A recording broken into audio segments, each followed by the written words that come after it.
So now that we've set the tone for November's themes, which I did in the first video, so if you didn't get a chance to watch that yet, it's right there. All right, definitely check that out.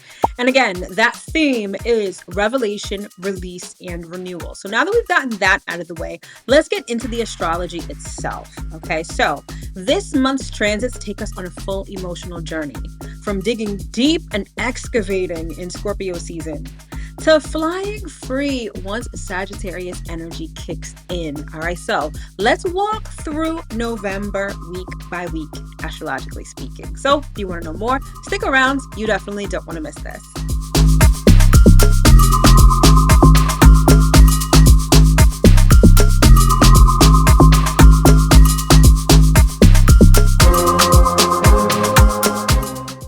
Hello, my loves. As always, I hope that this video finds you well and in excellent spirits. If you're new around here, hi, hello, and welcome. My name is Mel. I'm a professional astrologer and sound therapist, and I'm the founder of Divine Feminine Works, where I help people unlock their divinity and discover their magic. So if you're new, welcome. And as always, if you are returning, welcome back. So this is my second video in my November 2025 monthly astro forecast series. So our first video was all about the themes. And now we're going to get a little more technical and talk about the actual astrology that's happening this month. So without further ado, let's jump right in. So we open things up on November 4th with Mars entering Sagittarius. And this is essentially when fire meets freedom.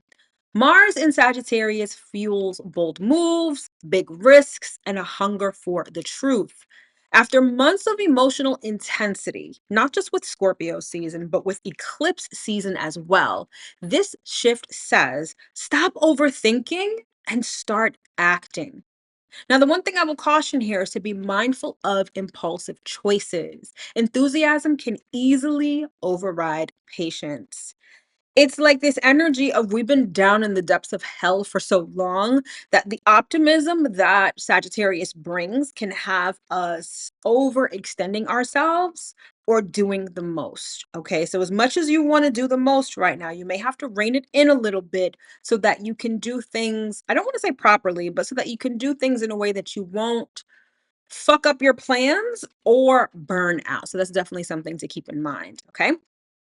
Next, on November 5th, we have the full moon of the month, which is happening in the sign of Taurus. And this is a culmination of security, comfort, and resources. All right. I did a video all about this, a dedicated video, which I'll link in the description box below so you can check that out so you can learn more about that specifically. And if you want even more, meaning if you want to know how that full moon in Taurus is going to affect your particular rising sign, then join me over in my private online community, Cosmic Collective, where all of my exclusive content lives, including sign specific videos. So I did a video over there for each, well, it's one video that details what each rising sign can expect to experience for this full moon. All right. So if you want that, you can either scan the QR code on the screen or check out the link in the description box below. All right. But in any event, with this full moon in Taurus, you may see financial or emotional storylines from April coming full circle. April was when we had that new moon in Taurus.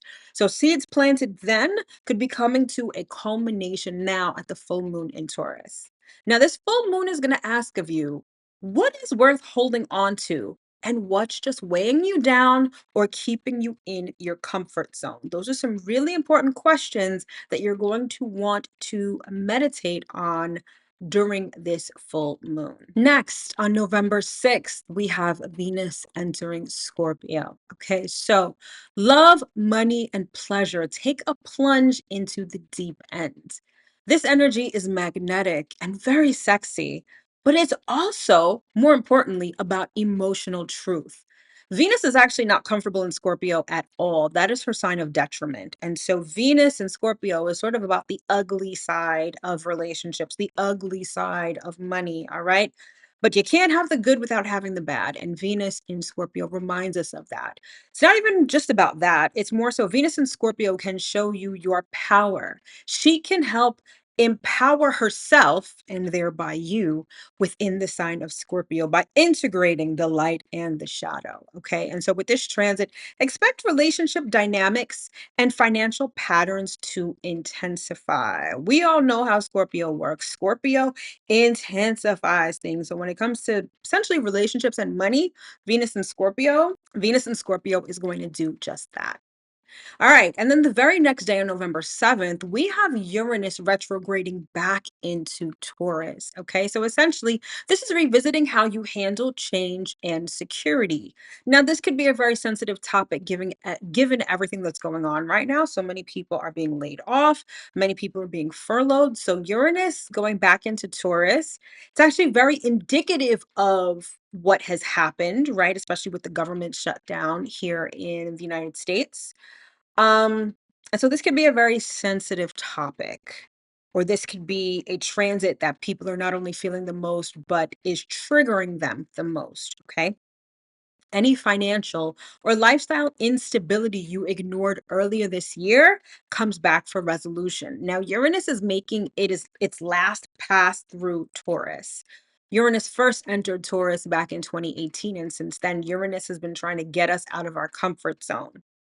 And this last pass over this next couple of months that Uranus is making in Taurus is making sure that, it's going to shake things up a little bit, but it's going to make sure that you are willing to go beyond your comfort zone, especially when it comes to things like resources, stability, and security. Then our favorite time of the year, Mercury retrograde, which is going to be happening in Sagittarius, or should I say it's beginning in Sagittarius, and this is happening on November 9th, okay? This is a classic open mouth insert foot transit, meaning that words fly faster than wisdom and truth bombs can cause friction. I don't know about you, but every Sagittarius I know hella blunt, and they speak what's on their mind. They say it with their chest. No fluff, no filler, no BS. They don't beat around the bush, right? And Mercury retrograde in Sagittarius is going to be a lot of that. So be mindful of how you speak, okay? But in true Mercury retrograde fashion, there's going to be delays when it comes to transportation, electronics will glitch, all of that stuff. You know the deal. You survived a million Mercury retrogrades. All right. But the advice here is to triple check travel plans, contracts, and communication. All right. That's pretty much par for the course when it comes to Mercury retrograde. Then on November 11th, we have Jupiter going retrograde in the sign of its exaltation, which is Cancer. And essentially, this means expanding emotional intelligence. And I talked about this in my first video on the themes for November. All right. This is about nurturing your inner world, healing family or home patterns, and realigning what abundance means emotionally. This is a transit that is great for emotional maturation, getting your emotional intelligence up. It's a higher level of emotional consciousness. And what's so interesting is that this morning, as I was scrolling through Instagram, I happened upon a video. I'm about to go on a little tangent, so get comfortable. I happened upon a video of, a man complaining about the current state of dating, right? And it looks like another creator stitched this video or did a remix to it. And the creator that stitched the remix, who was also a man, right? A male. He was talking about how because women have leveled up, right? So many women are out earning men. So many women are really independent in terms of resources that men are not just being judged by numbers anymore. Men aren't being judged by how much you make, how tall you are, and it's requiring them to be emotionally intelligent. And when I thought about that, I was like, wow, this really is Jupiter retrograde in Cancer, right? And it's going to be happening for the next couple of months. Emotional intelligence is the order of the day, and not just for men, but for everybody. And this is a skill going forward that's going to be necessary, not just because of the astrology, but because of where we are going as a society. I was talking to my mom, right, who is a boomer, right? She's in her mid 70s.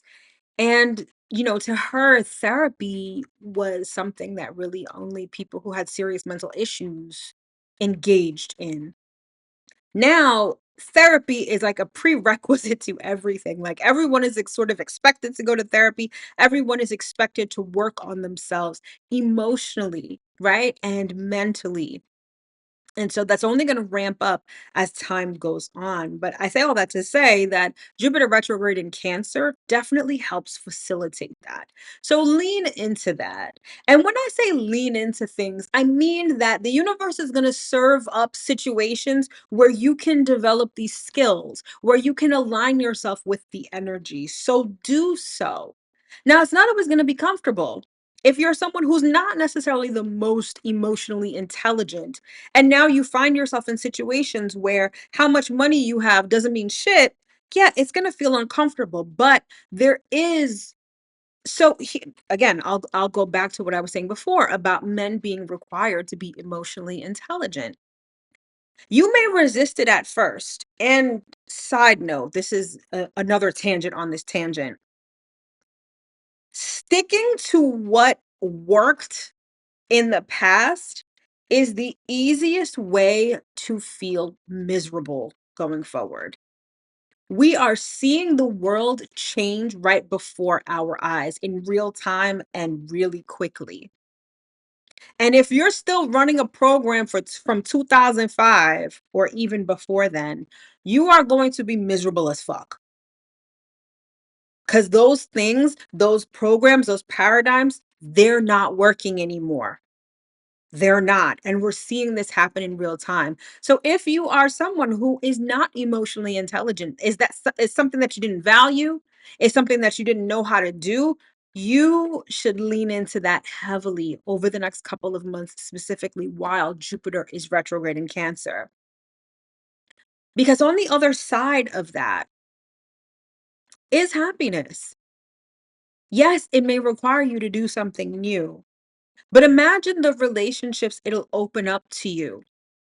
Instead of holding on to an old program and feeling the resistance and constantly trying to fight the resistance, constantly trying to fight and hold on to a position that has no value anymore.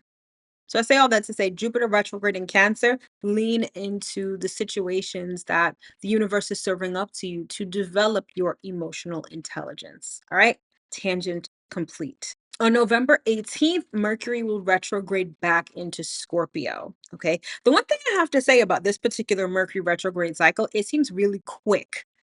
Mercury retrograde can last anywhere from 3 to 4 weeks, but this Mercury retrograde, it's literally like right at 3 weeks. So we start Mercury retrograde in the beginning of November. By the end of November, we're sort of out of it. Now, there is the pre retrograde shadow and the post retrograde shadow, which takes us into December. But by and large, I feel like this Mercury retrograde cycle, this particular one, is going to be quite quick. And so it starts off in Sagittarius, and then on November 18th, it retrogrades back into Scorpio. Okay, so during this time, conversations get deep and psychological. You'll uncover hidden motives, emotional truths, and past misunderstandings. If there's anything that Mercury retrograded in Scorpio wants to do, it's to uncover the truth. This is going to be a time when you see things from the past resurfacing, the cover getting ripped off of certain things, the truth re-emerging essentially. All right. And this is a great time for shadow work and journaling, but definitely not for big decisions. Right. This isn't necessarily the time to sign on the dotted line. It's the time to reflect. It's the time to uncover the truth so that when Mercury does go direct, and it will go direct in Scorpio, you have the knowledge, the wisdom, and the understanding to move forward successfully. And then next up on November 20th, we have the new moon of the month, which is happening in the sign of Scorpio. So this is a powerful, powerful, powerful reset and regenerative energy. This lunation invites total energetic rebirth, release, regeneration, and reclaiming your emotional power. If there is one thing that you get from this video above all else, November, particularly this November, is a time of emotional renewal. There's nothing logical about this. Even the sign, or the planet, I should say, of logic, Mercury, is going retrograde in a water sign. Emotional intelligence, emotional regeneration is the name of the game this November. So if you're all up in your head, you need to drop down and get into your emotions and get into your heart, because that is where the energy is most potent this month. All right. And so for this new moon in Scorpio, you're going to set intentions around intimacy, transformation, and energetic sovereignty. All right. Later in the month, I will be dropping a dedicated video on the new moon in Scorpio. So definitely stick around and set notifications so you don't miss that video when it drops. And then on November 21st, we are able to rise from the depths of hell when the sun enters Sagittarius. All right. So, what I love about this, like I said before, whether in this video or the video on the themes, I love the energetic shift that we experience from Scorpio to Sagittarius season. All right. Because the mood lightens. Suddenly you can see the bigger picture. Suddenly you're not reliving past trauma and you are ascending. You've got your eyes on the prize. You're going into a different stratosphere. And I absolutely love that energetic shift. All right. Sagittarius season reminds us that life is meant to be lived boldly, even after deep transformation. It is enjoying the rebirth. Yes, Scorpio can feel heavy because it deals with death, it deals with release, it deals with relinquishing. But then Sagittarius comes around and it reminds you that the sun does indeed come out again and that there is life after death. All right. And again, I absolutely love that. Then on November 27th, we have Saturn going direct in Pisces. And for this, it's like the fog lifts on long term goals. Lessons learned since June start to click into place, and you regain momentum on your purpose path. Now, Saturn energy is slow moving. And when Saturn is retrograde, things are even slower. So, wherever Aries and Pisces are in your natal chart, this is where you've been feeling this slowing down, or perhaps even more obstacles, or perhaps even more like internal conflict within yourself. But now that Saturn is going direct, things still going to move a little slower, but not as slow as when it was retrograde. And this is about the bigger picture. And this is about you being on your path of purpose. And so now perhaps you're going to experience some obstacles clearing, things getting slightly easier, slightly lighter, and you can finally start moving forward in this area of life. Next up, on November 29th, we have Mercury going direct in Scorpio. Like I said, this Mercury retrograde cycle seems really short, okay? But regardless, when Mercury does go direct in Scorpio, this is mental clarity returning, okay? You face your shadows and now you can speak from a place of truth, okay? You can now move forward more successfully because you've got the wisdom and the understanding to do so. And then finally, we close out the month on November 30th with Venus entering Sagittarius. Okay, relationships, money, and creativity expand again. The vibe turns adventurous, playful, and open hearted. And it is the perfect energy to close out the month on a high note. So, although we're beginning things with very intense transformative energy, we end the month on a light note and a high note. And we move into December with wisdom, understanding, and a fire in our bellies to make some changes. All right, my loves. So that's pretty much your November 2025 astrological forecast. A month that begins in the depths of Scorpio, in the depths of hell, and ends with the fire of Sagittarius. You'll definitely notice a pattern here. Everything that's been buried comes to light, and what's been heavy starts to lift. All right, so keep that in mind as we make our way through the month. All right, and in the next video, I'll show you how to work with these energies intentionally through reflection, ritual, and mindset shifts that help you make the most of this transformative month. So you definitely don't want to miss that. All right, my loves, thanks so much for tuning in, and I'll see you in my next video. Take care.